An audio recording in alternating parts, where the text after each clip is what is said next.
This podcast is powered by The Plug.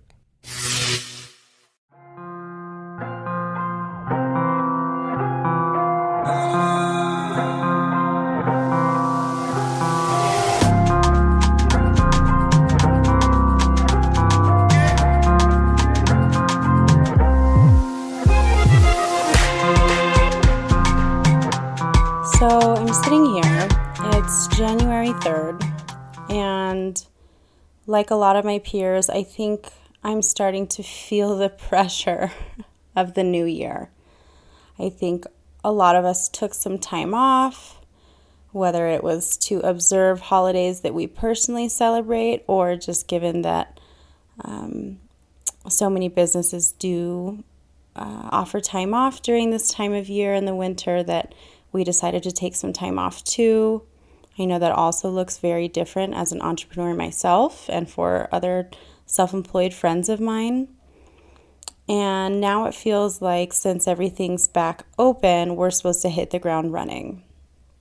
And I'm just not exactly into that, to be quite honest with you. I wish I was astrologically educated enough to give you a full rundown on the various retrogrades that are happening right now. But what I do know is that there's a lot of intense energy putting us back into default behaviors and or turning inward, releasing things that do not serve us anymore, as well as bringing up a lot of our shadow. So I hopped on here without scheduling recording because I was just feeling very passionate, and I wanted to talk about what happens when what capitalism offers isn't enough. So I have a business. I start a master's program in a week. I'm a little concerned on how much work and time that's going to add to my plate. And then the real thing that's pushing on me right now are the biologic pressures or experiences that I am having as a woman. I don't think I realized how much feminism, if we even want to put that word on it, which is so challenging because throughout the various waves of feminism, there have been plenty of issues, and I don't think that we're all on the same page. And frankly, I think we don't need to be. That's kind of the beauty of feminism, right? It was just that we're supposed to be equal enough to make decisions for ourselves and our own lives the same way that men were granted. And so we fast forward, and now we worked really hard. Our ancestors and our elders worked really hard to get us into many places that we are in today, in the workplace with various rights that we wouldn't have had without their hard work. So I don't want to discount that by any means. But I do think that, in the last episode I spoke about when there is a social movement, how we will be kind of collectively presented one radical idea with the understanding that the pendulum will ultimately swing all the way to the other side, and then we usually come to some sort of agreement or collective decision that's in the middle. And so I think we had to work really hard in order to get ourselves into these professional places as women. But now I think especially individuals my age, I'm 24, are looking around and going like, this is too much.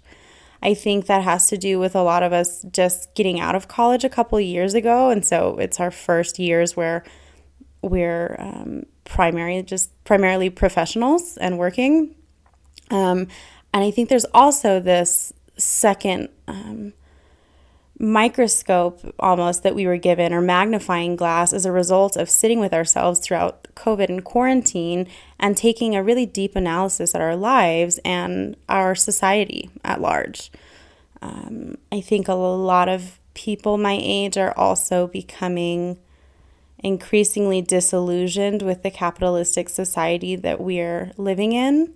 I've seen a lot of beautiful conversations on TikTok going on, talking about, or exposing rather, the way that urban planning and development has forced us into these hyper-independent style of living where there isn't a plaza that we walk through and we might run into a neighbor or a coworker. There aren't, common spaces where we're just walking around and running into one another in order to have casual exchanges. The idea of a second home, which was like a coffee shop or a restaurant or a bar that we would all hang out with, has completely been removed from our culture.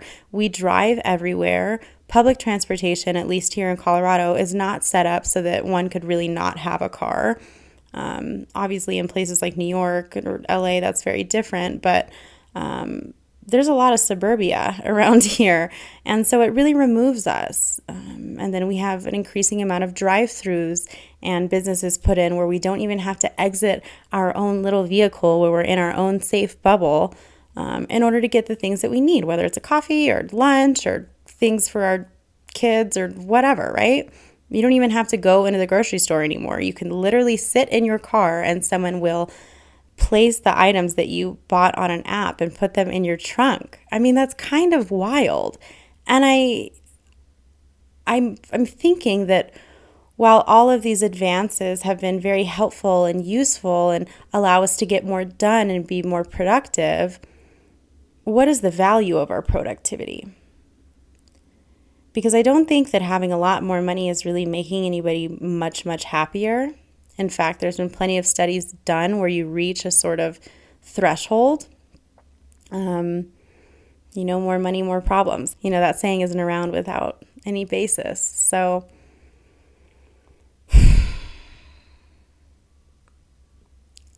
I'm just feeling overwhelmed as a woman who's embarking on their career and taking time to heal herself. I was diagnosed with polycystic ovarian syndrome last year, and it doesn't really feel like there's a lot of answers out there or help. There's some drugs that they can put you on for acne and for hair growth on your face, which I'm on. The certain birth control that would be helpful, I am not able to take because I am physiologically an individual who gets migraines. Having had an autoimmune disease, when I am stressed or overwhelmed, I develop fibromyalgia-like symptoms, which, if you're not familiar, basically makes all of your nerve endings sensitivity much more heightened. And they interact in the same way that our brain does after it's endured trauma, to where it doesn't really know what is an actual threat. And so it kind of just acts like everything is a threat. And so physiologically, that shows up like everything hurting. So if I am overwhelmed or stressed out or not doing well on a health level, doing something like stubbing my toe or breaking my nail will send me into tears because it's so painful. And polycystic ovarian syndrome is something that is developing more and more and becoming increasingly common in women. We're also seeing a lot of infertility on both men and women. And, if this is the most, quote unquote, technologically advanced that we've ever been, right? This is, we're living at the most recent time. And I know that sounds really silly, but I'm trying to say, like, we're the most advanced we've ever been, allegedly, right? We have a lot of advancements in technology, et cetera, et cetera. Why are we so unhealthy? Maybe all of this hyper independence and removal from community and focus on monetary success and feeding the ever hungry beast that is capitalism and the expectations of a society where money is the most important thing isn't good for us. I do a lot of work every week that surrounds emotional health, holding space for individuals, having, multiple hour phone calls every single day with my close peers, because I was put on this earth with those capabilities. That is my talent. There is nothing in this world other than what I am doing, be it event hosting, be it being a good friend, be it, I'm going to the master's program to study counseling to ultimately be a therapist. Like, I am using the talent that I was given, thank God, source, universe, however you call it, for those gifts. And I'm happy. But I'm not at a point where I could be 100% financially independent. But I don't know that that's realistic. And I'm sure there are going to be people listening to this that's like, well, you're just being lazy. You should work more, whatever, whatever. Yeah, I could work more. I got a work permit at the age of 14 because I went to my high school to get them to sign because I wanted to work. I've been working in restaurants my entire life. Then I started, teaching dance and yoga classes at a very young age. Like, I've always worked, and I work my ass off. But that isn't the thing that gives me the most joy in this life.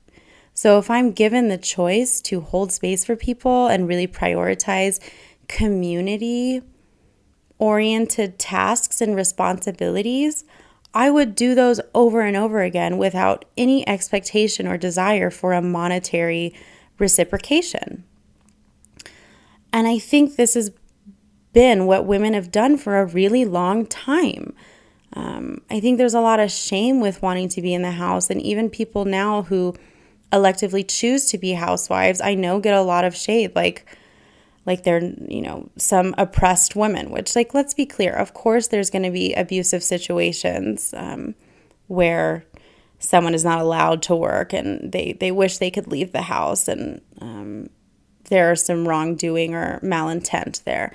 But are we not looking at the wrongdoing and malintent of the expectations of women to work their ass off and then still do all the housework and bear children? Oh, and also come home and be ready to, like, give their partner a foot massage and maybe have sex more than once a month? It's just not reasonable. And so I feel like we're getting sick, and I feel like we're overwhelmed, and I feel like this generation is becoming really keenly aware of it. I know that we're not the first generation of women to realize this, but I think maybe we're at the beginning of our careers where we're dipping our toe in the world of, like, the corporate bullshit. And we're going, hey, this actually is not for me. I'm so proud of my friends who are entrepreneurs. I'm so proud of my friends who have recently quit their jobs and are interested in freelancing or just finding some way where they can have autonomy over their schedule. I am so proud of my peers, and I feel so privileged to be able to have these kinds of conversations with them. And I guess I wanted to hop on the mic today and open up this conversation because I'm just not hearing it heard enough. I think we're all working our asses off, and I think we're trying really hard and we're wanting to do things, and at the same time we're trying to have more conversations about our mental health, and we're trying to have more, community building experiences, but I don't think we're also having enough of the societal conversations. And I believe it's incredibly important because it affects the way that we internalize things. So I can make all the individual decisions and choices for working, et cetera, et cetera, et cetera. But when I lay my head in bed at night and I am starting to feel a little bit of my inner critic pipe up and I'm feeling a little bit of shame, it's the societal pressure and standards that are contributing to that. And so if we don't discuss it, I believe we're doing ourselves a great disservice. I don't know. I just don't want to have to work this hard. And in part, this is where partnerships can be really helpful, right? If one partner chooses to take on more of the financial burden of a family, and the other partner chooses to take on more of the familial roles and the work surrounding community and providing a good life aside from work, it can be a really harmonious relationship.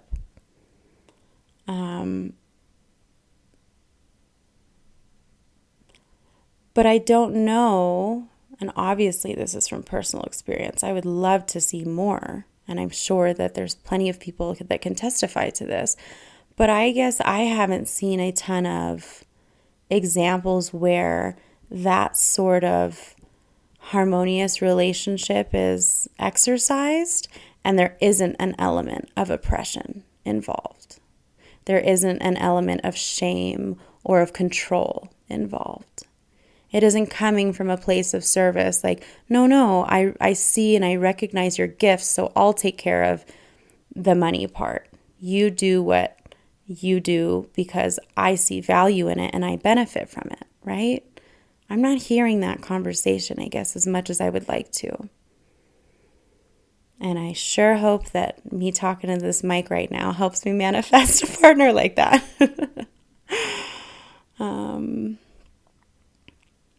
But I guess I just wanted to hop on here and give us all the opportunity to exhale if this is something that resonates with you.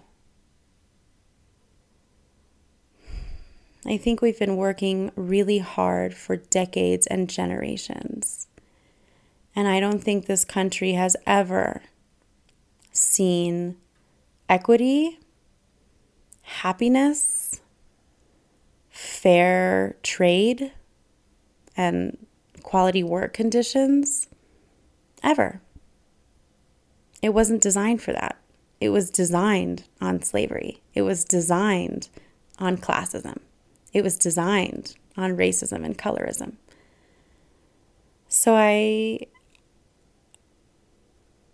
believe this conversation is important to have because it's so unique to our country as well. Additionally, in almost all other countries, housework is outsourced. Even middle or lower class families have a maid come in or have someone help clean or help cook a little bit. But we don't have that here. In fact, if you are paying someone to clean or you are paying someone to nanny or cook, it's really expensive.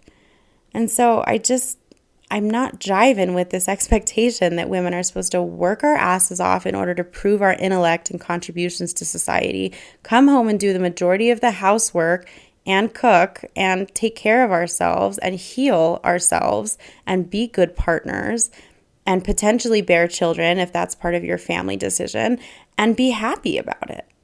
It's just way too much work. And I think it would be way too much work for men also. But as a woman who knows the intense beauty of divine feminine energy and what women can offer when we are allowed to sit and receive, there's nothing like a woman's love. But I think we're starving ourselves of it. I think we're starving ourselves that we're not able to give ourselves that love. Nonetheless, give our partners, our children, our community that love. And that is the biggest disservice that we can do as a collective.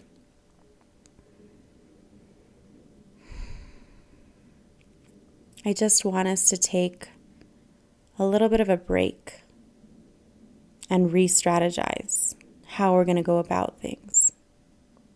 And I don't think that all of this, living alone and not depending on community for anything, and everyone's supposed to be good at all these different trades in order to upkeep modern life. It's just not reasonable and it's not sustainable. And we saw our elders burn out. I'm seeing my older siblings burn out. And I think my generation and Gen Z are just like, no way. Gen Z is not even going to put up with it. I think they have a little more resistance immediately. They never had to experience that. Whereas we got a taste of it, and then I think now we're stepping out of it, going, hey, no, I don't want to do that, which is great. Our brains are very plastic and flexible, and we can learn new things. But what does a society really look like where people are able to be in control of their time?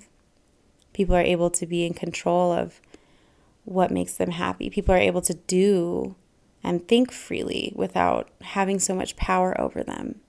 I think that's a great threat to state and control. And I believe that that needs to be recognized because there's going to be resistance. But I think what better time than now to redefine our lives, our happiness, our health. There's so many layers to this great awakening that we're experiencing.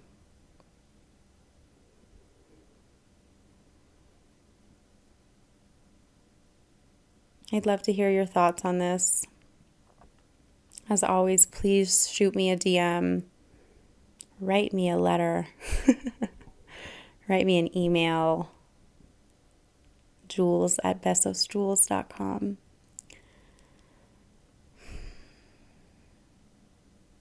Having joined the Plug Podcast Network, I feel a great deal of excitement.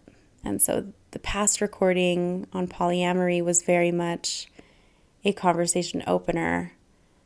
This episode I got on to record on a whim because I wanted to open conversation. I'm excited for the momentum, and I'm excited to expand community this way so we can hold space for one another and heal and have discussions and validate one another's feelings and thoughts. So, thank you for tuning in, and I really look forward to hearing what you have to say. Have a beautiful rest of your week. Besos.